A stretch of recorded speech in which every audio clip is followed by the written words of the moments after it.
Hello students, good morning. हमने halo alkane start किया था केमिस्ट्री का। हमने हेलो एल्केन स्टार्ट किया था केमिस्ट्री में और sp3 हाइब्रिडाइजेशन तक हम पढ़ चुके थे कि हेलो एल्केन को sp3 हाइब्रिडाइज्ड कार्बन पे कैसे लगाना है। आज हम सीखेंगे कि हेलो को sp2 हाइब्रिडाइज में हमें कैसे लगाना है। ठीक है, तो इसमें बस दो ही एग्जांपल्स हैं। सबसे पहले विनाइल ग्रुप है। अब आपको शायद पता नहीं होगा विनाइल ग्रुप क्या होता है। आई थिंक 11th क्लास में आपने पढ़ा होगा। CH2 double bond CH2, CH2 double bond CH2। ये कार्बन भी sp2 है, ये कार्बन भी sp2 है। बताइए क्यों है ये sp2? बताइए क्यों sp2 है? क्योंकि ये डबल बॉन्ड से कनेक्टेड है। ये कार्बन डबल बॉन्ड से जुड़ा हुआ है तो ये भी sp2, ये कार्बन डबल बॉन्ड से जुड़ा हुआ है तो ये भी sp2 और ये विनाइल ग्रुप है। यहाँ पे हमने क्लोरीन लगा दिया तो ये हो गया विनाइल क्लोराइड। क्या हो गया ये? Vinyl chloride. CH2 double bond CH एक कार्बन पे हमने लगा दिया। उसके बाद हम आते हैं एराइल हैलाइड पे। उसके बाद हम आते हैं एराइल हैलाइड। एराइल का मतलब क्या होता है? Aromatic carbon. ये एरोमेटिक हमने एक रिंग बना दी। सारे कार्बन जितने भी 6 के 6 कार्बन है, मैंने एरोमेटिक आपको पढ़ा दिया था। एरोमेटिक का मतलब हर कार्बन जो है डबल बॉन्ड से कनेक्टेड है। अब डबल बॉन्ड से कनेक्टेड तो सबकी हाइब्रिडाइजेशन स्टेट कितनी हो गई है? sp2। डबल बॉन्ड से कनेक्टेड है तो सबकी हाइब्रिडाइजेशन स्टेट कितनी हो गई है? sp2। अब यहाँ पे हमने क्लोरीन लगा दिया, ये हो गया हमारा एलाइल हैलाइड। अब बच्चों को बड़ी दिक्कत आ रही है कि सर हाइब्रिडाइजेशन कैसे निकालें। चलो मैं बता देता हूँ हाइब्रिडाइजेशन कैसे निकालें। बहुत सिंपल है, बहुत सिंपल है हाइब्रिडाइजेशन निकालना। हद से ज्यादा सिंपल है हाइब्रिडाइजेशन निकालना। देखिए हाइब्रिडाइजेशन में सिर्फ दो चीजों की जरूरत पड़ती है। हाइब्रिडाइजेशन में सिर्फ दो चीजों की जरूरत पड़ती है। एक तो नंबर ऑफ एटम अरेज। हमें सबसे पहले हाइब्रिडाइजेशन आपको पता होना चाहिए कि सेंट्रल एटम का निकालते हैं।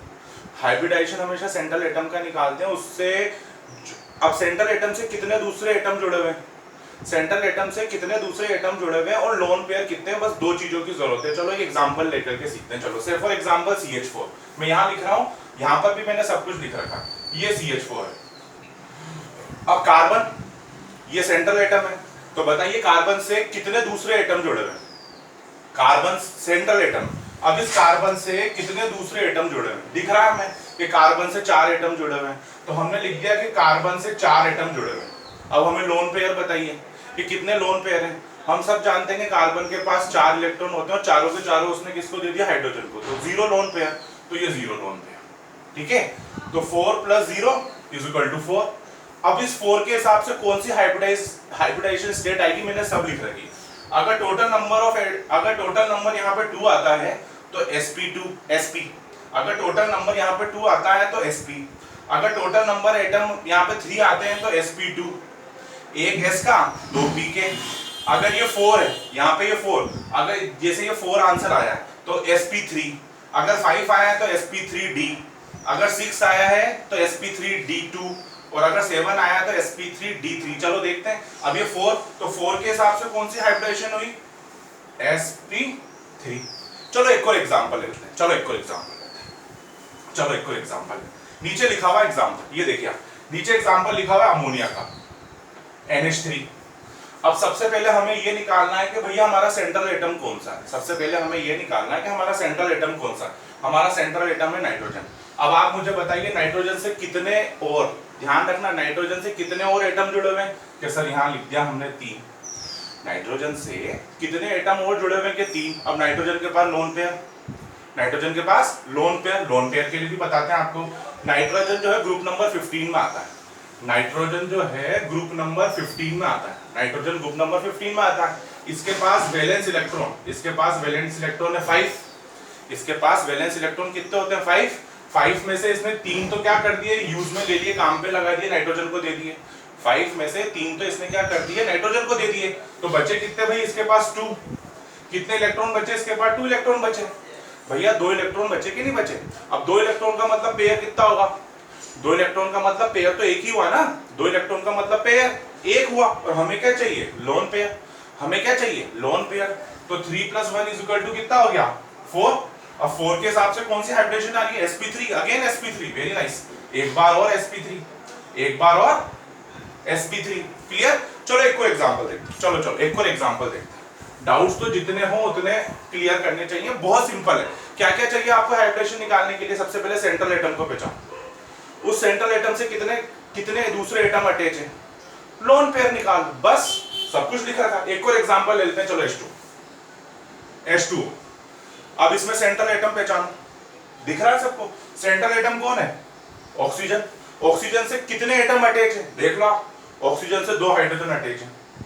प्लस अब ऑक्सीजन के पास लोन पेयर कितने हैं वो देख लेते हैं। ऑक्सीजन आता है ग्रुप नंबर 16। ऑक्सीजन आता है ग्रुप नंबर 16 में। अब ग्रुप नंबर 16 में है तो वैलेंस इलेक्ट्रॉन कितने हैं इसके पास? वैलेंस इलेक्ट्रॉन है 6। वैलेंस इलेक्ट्रॉन कितने हैं इसके पास? 6। 2 तो काम पे लग गए, बचे 6 में से 2 तो इलेक्ट्रॉन इन दोनों ने शेयर कर लिए, तो 6 में से 2 गए, कितने बचे? 4। ये 4 क्या है हमारे पास? इलेक्ट्रॉन। 4 इलेक्ट्रॉन है, बट हमें तो क्या चाहिए? हमें इलेक्ट्रॉन नहीं चाहिए, हमें पेयर चाहिए। अब 4 इलेक्ट्रॉन है तो पेयर कितने बनेंगे भैया? पेयर तो 2 ही बनेंगे। पेयर तो कितने बनेंगे? 2। तो ऑक्सीजन के पास 2 लोन पेयर है, उन 2 लोन पेयर को यहां लिख दो। उन 2 लोन पेयर को मैंने भी लिख दिया यहाँ पे। इन दोनों का टोटल का सम कितना आया? 4। अब 4 के हिसाब से हाइड्रेशन कितनी हो रही है? sp3। ये लो भाई sp3। यस और नो? अब बताइए इजी है कि नहीं? अब आप मुझे बताइए ये इजी है कि नहीं है। इरेज कर रहा हूं, वीडियो को पॉज करके देखते रहना। चलो एक को एग्जांपल ले लेते हैं। एक को एग्जांपल IF7 सेंट्रल एटम पहचानो। सेंट्रल एटम पहचानो। सेंट्रल एटम है आपका आयोडीन। आयोडीन से कितने एटम अटैच है? देख लो आप, 7 एटम अटैच है आयोडीन से। आयोडीन से कितने एटम और अटैच है? 7। अब आप निकालो कि आयोडीन कौन से ग्रुप में आता है? कि सर आयोडीन आता है ग्रुप नंबर 17 में। आयोडीन आता है ग्रुप नंबर 17 में, तो वैलेंस इलेक्ट्रॉन कितने हुए इसके पास? वैलेंस इलेक्ट्रॉन हुए कि सर 7, और 7 वैलेंस इलेक्ट्रॉन 7 हुए, और सातों के सातों काम पे लग गए। वैलेंस इलेक्ट्रॉन 7 है और सातों के सातों काम पे लग गए, तो बताइए कितने बचे लोन पेयर या इलेक्ट्रॉन? कुछ भी नहीं बचा ना। तो 7 + 0 = 7। 7 के हिसाब से कौन सी हाइड्रेशन आ रही है? sp3d3। sp3d3। उसके बाद एक और एग्जांपल ले लेते हैं। चलो एक और एग्जांपल ले लेते हैं। एक और एग्जांपल है हमारे पास XeF4। ये हमारे पास एक और एग्जांपल है XeF4। Xe सेंट्रल एटम है, ये सेंट्रल एटम है Xe। कौन से ग्रुप का है? Sir group number 18। ये ग्रुप नंबर 18 का। Group number 18। ग्रुप नंबर 18 में वैलेंस इलेक्ट्रॉन कितने होते हैं? वैलेंस इलेक्ट्रॉन होते हैं 8। कितने होते हैं वैलेंस इलेक्ट्रॉन? 8। 4 तो काम पे लग गए, 4 तो यूज में ले लिए। Xe से कितने इलेक्ट्रॉन यूज में हो गए? 4। बचे कितने? 4 इलेक्ट्रॉन बचे। कितने इलेक्ट्रॉन बचे? 4। वैलेंस इलेक्ट्रॉन 8 थे, 8 में से 4 तो काम पे लग गए ना। 8 में से 4 तो यूज में हो गए, बचे कितने? 4 इलेक्ट्रॉन। कितने बचे? 4 इलेक्ट्रॉन बचे। बट हमें पेयर कितने मिलेंगे? 4 इलेक्ट्रॉन से हमें पेयर मिलेंगे 2। तो टोटल सम कितना हुआ? 6। 6 के हिसाब से हाइड्रेशन देख लो, sp3d2। वहां पर भी मैंने लिखा था sp3d2। ये लीजिए sp3d2। इतना सिंपल है ये हाइब्रिडाइजेशन निकालना। बच्चे पता नहीं क्यों परेशान हो जाते थे। अब आप देखिए इसको एक बार रिवाइज करिए स्लो स्पीड में, आराम से देखिए, समझ में आएगा, गारंटी है मेरी। बाकी एग्जांपल्स और डिस्कस करेंगे। ये एग्जांपल्स प्लस मैंने आपको शॉर्ट में आपको समझा दिया मैं। ओके, चलो वेरी नाइस।